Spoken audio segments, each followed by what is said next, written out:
Ya, terima kasih Sumi. Pemirsa, pemerintah telah sukses menerbitkan obligasi retail Indonesia atau ORI sebagai obligasi negara yang ditujukan bagi investor retail. Namun, ternyata pemerintah telah menerbitkan lagi instrumen retail yang lain selain ORI, yakni Saving Bonds Retail SBR. Nah, kita akan memperbincangkan karakteristik serta keuntungan dan kerugian SBR bersama Direktur Jenderal Pengelolaan Utang Kementerian Keuangan, Bapak Robert Patpahan, yang berada di studio kami di BEI Jakarta. Selamat pagi, Pak Robert. Selamat pagi, Pak Ralf. Ya, Pak Robert, bisa dijelaskan ke pemirsa apakah karakteristik yang membedakan SBR dengan ORI? Terima kasih.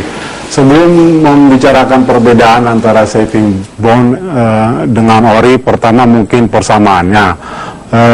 Baik ORI maupun saving bond retail adalah obligasi negara yang diterbitkan oleh pemerintah, ditujukan khusus kepada investor retail individual, jadi bukan kepada perusahaan.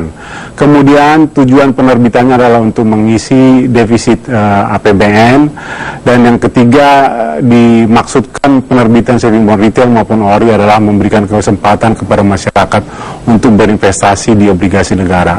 Kemudian perbedaannya seperti ditanyakan tadi, ada dua hal perbedaan yang utama. Pertama, kalau ORI itu obligasi negara bisa diperdagangkan sehingga pemegangnya mendapat kesempatan, ada potensi capital gain.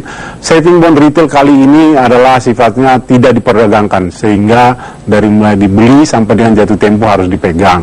Kedua, perbedaan kedua, kalau ORI itu kuponnya atau tingkat bunga yang diperoleh adalah fix, tetap dari awal sampai akhir jatuh tempo.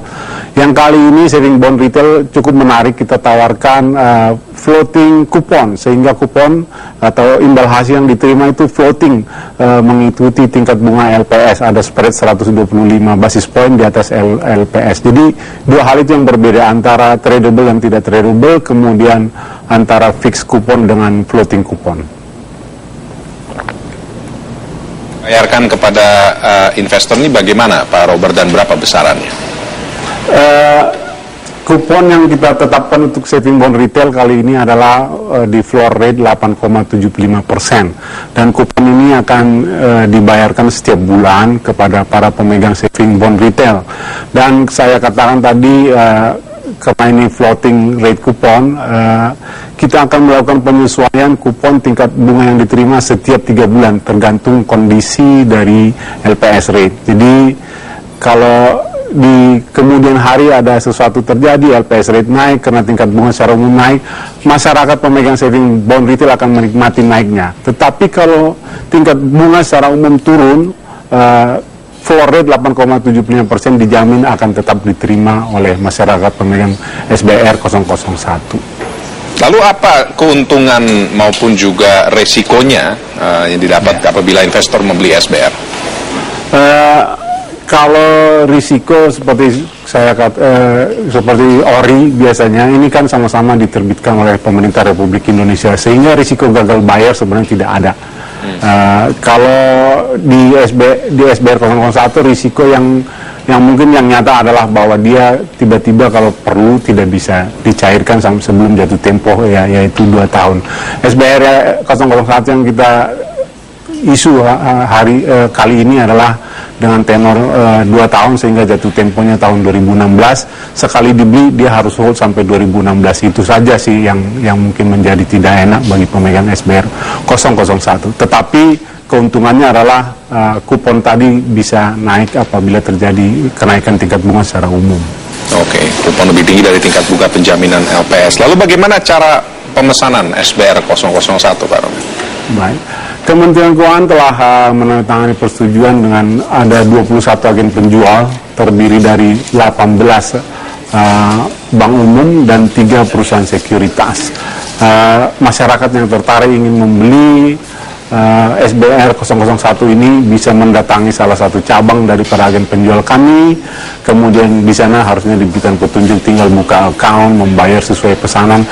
Masa penawaran adalah antara tanggal 2 Mei sampai 22 Mei. Jadi sampai 22 Mei yang akan datang masih ada kesempatan untuk datang ke cabang bank atau perusahaan sekuritas.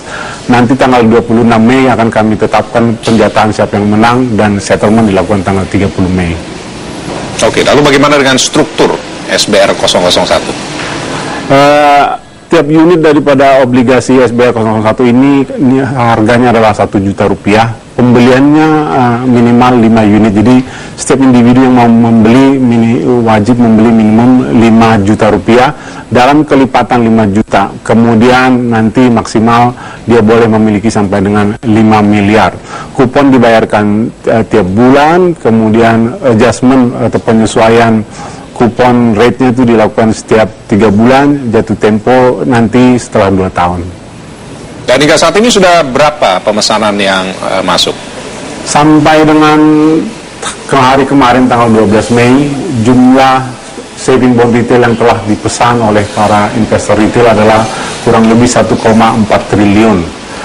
Jadi target indikatif kami sebesar 2,5 triliun sudah melampaui 50%. Dan jumlah pembeli investor untuk nilai 1,4 triliun ini adalah lebih kurang 4.800 investor individual. Jadi sampai dengan tanggal 22 Mei diharapkan target 2,5 triliun sudah tercapai, kurang lebih begitu Pak Robert? Seyogianya harusnya tercapai. Komitmen daripada agen penjual kami sebenarnya sedikit di atas target 2,5 triliun ini. Oke, lalu berkaitannya tadi dengan investor retail untuk ORI, bagaimana komposisi perbandingannya investor dengan ORI dengan adanya yang baru SBR ini? SBR ini kan baru pertama kali kami launch dan ini target indikatifnya juga tidak terlalu besar, hanya 2,5 triliun. Sementara ORI juga biasanya kami terbitkan sekali dalam setahun. Untuk tahun ini targetnya sekitar di semester kedua, mungkin bulan Oktober. Kalau nilai ORI yang biasa kami luncurkan itu biasanya 20 triliun. Jadi SBR ini cenderung sedikit 10% lebih sedikit dari ORI yang kami terbitkan. Oke, baik. Jadi pemesanan masih hingga tanggal 22 Mei masih ada target 22 Mei, ya, yang ditargetkan hingga 2,5 triliun tadi. Terima kasih Pak Robert, Direktur Jenderal Pengelolaan Utang Kementerian Keuangan, Pak Robert Papahan dalam BI News. Selamat pagi Pak Robert. Selamat pagi Pak. Dan Lepas akan berlanjut usai Headline News pukul 10 waktu Indonesia Barat. Tetaplah bersama kami.